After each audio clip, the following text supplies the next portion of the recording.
Hello friends, and welcome back to Guitar Guru channel. As you probably know, my name is AndyPaul, and today we're gonna discuss one little element, one little capability you have on almost any electric guitar. In 95% cases, you will not see just one pickup. It's gonna be a couple of magnetic pickups on your electric guitar and this little switch. What's famous on Fender Stratocasters is that Stratocaster has 5-way switch. So if all the way down is number 1, then goes 2, 3, 4, 5. It works slightly different on different guitars. Some of them have only 3 positions. For example, Gibson Les Paul. Let me show you pretty quick. So on Gibson Les Paul, you will see this switch on top here. And basically you have only 3 positions. 1, 2 in the middle, and 3 all the way up. But technically it serves exact same purpose. Let's take a closer look. So my students oftentimes ask me, Andy, why do famous guitarists constantly move this switch? When they play one solo, they switch like 5 times, you know, through positions all the way down, in the middle, up, and in between them. What are the use cases? When do we need to use it? And what's the benefit of it? No, this is actually how they ask me exactly. Oh my god, Andy, I saw Jimi Hendrix or Richard Blackmore who's playing something like that.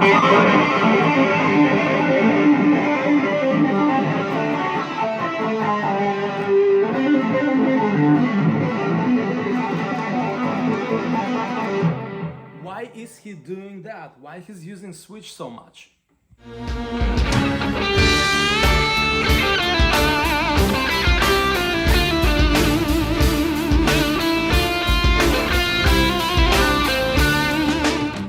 Let's first review what's happening and physics of what's going on when you turn the switch down or up. All the way down enforces this bridge pickup. You see, we have 3 single pickups. Each pickup has 6 metal magnets that are picking the sound from a very specific part of a string, right? So this is so-called bridge pickup, closer to the bridge. When it's in use, you get very punchy and biting sound. If you move all the way up, all right, that's gonna be the antipod. It's warmer, right? Punch, warmer. You see the difference?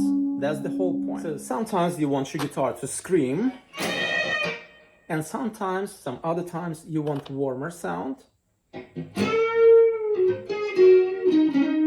smoother, and more ballad song-like type of sound. But these are 2 extreme cases. All the way down, very bitey, punchy, and all the way up, smoother and deeper and warmer sound, right?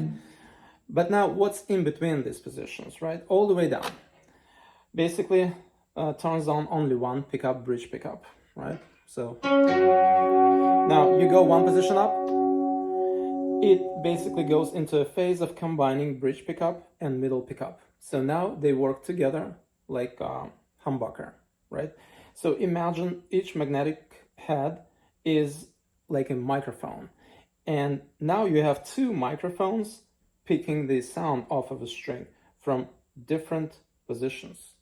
Because the closer you go to the bridge, the punchier sound you get, and farther you go from the bridge, the lower sound you get. So all the way down, only bridge pickup, 1 position up, bridge and middle, middle position, 3rd position up, only 1 middle pickup. So that's going to be thin, not a lot of throughput, not a lot of signal.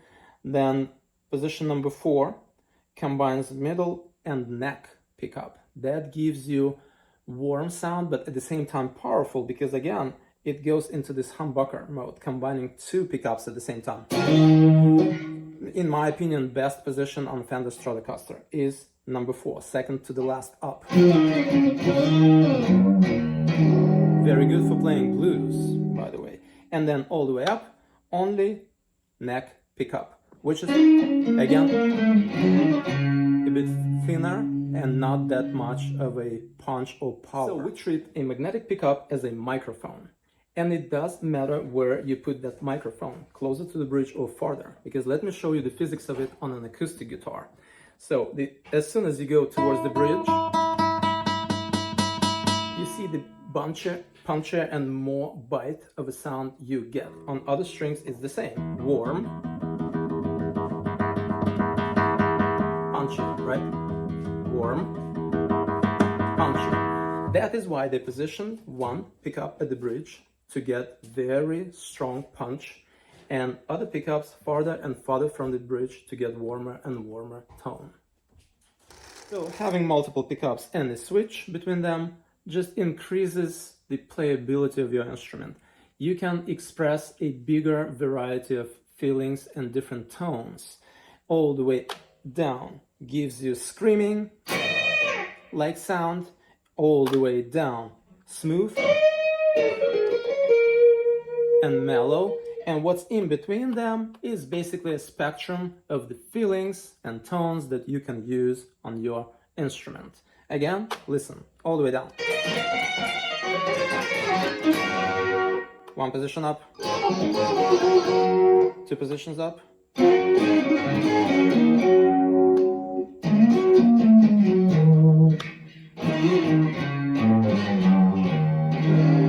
you see how it's becoming warmer and warmer and warmer, and you have a big spectrum of what you can do with this 5-way switcher on a Stratocaster guitar. In this particular case, I believe Fender is more versatile compared to Gibson because you have only 3 tones using this switcher. Another big advantage of a Fender Stratocaster guitar compared to, let's say, Gibson Les Paul is that it doesn't matter which position you use, which set of pickups are in use at the moment. There is only one volume control. So if you hear, you can play with volume and then you change to different sound. And you still use the same volume knob, right? So intuitively, it's easier to operate, easier to play. You don't get distracted much. While on Gibson Les Paul, you have multiple volume knobs, and depending on where your switcher is, in which position, you will have to turn a different knob for volume, which can be a little bit destructive, and you can make mistakes on stage. At least I've been doing that. So Fender has a little bit more advantage in this perspective against Gibson Les Paul. So as a bonus, let me give you 2 specific use cases when you can use 5-way switch in your solo. So it's gonna be a passage, high-speed passage, where you need wind, something like this.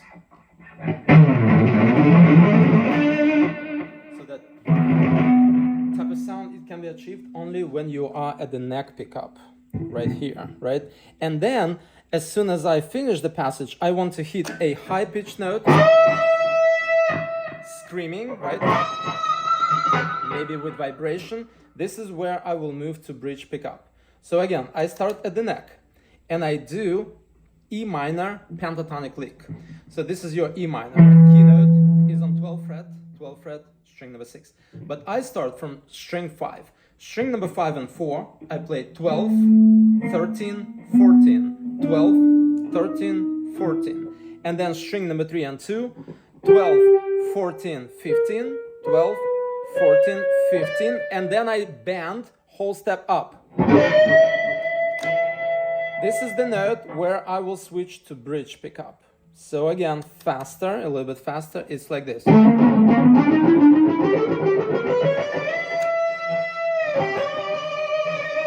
And then I scream, okay? Full speed.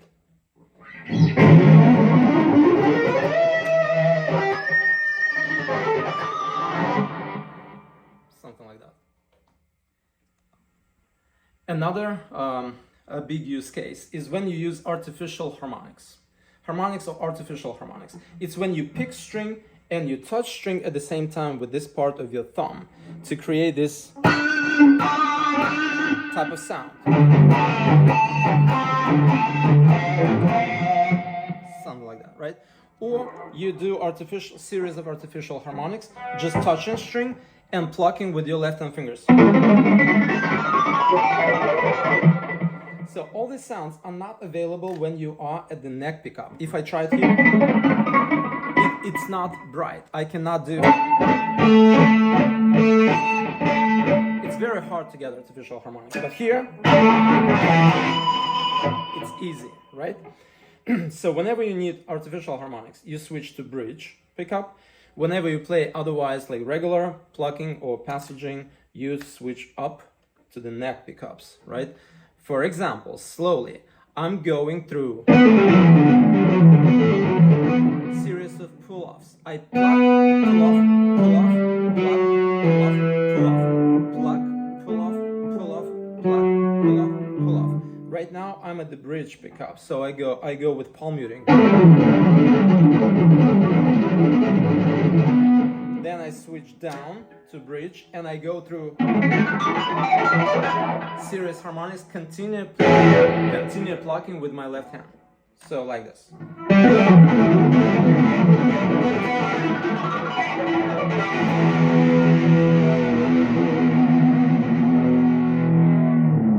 So a couple of suggestions. Make sure your guitar is made of a solid wood.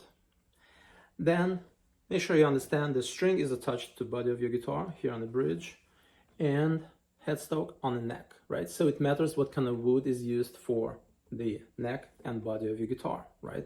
It sounds because of that wood.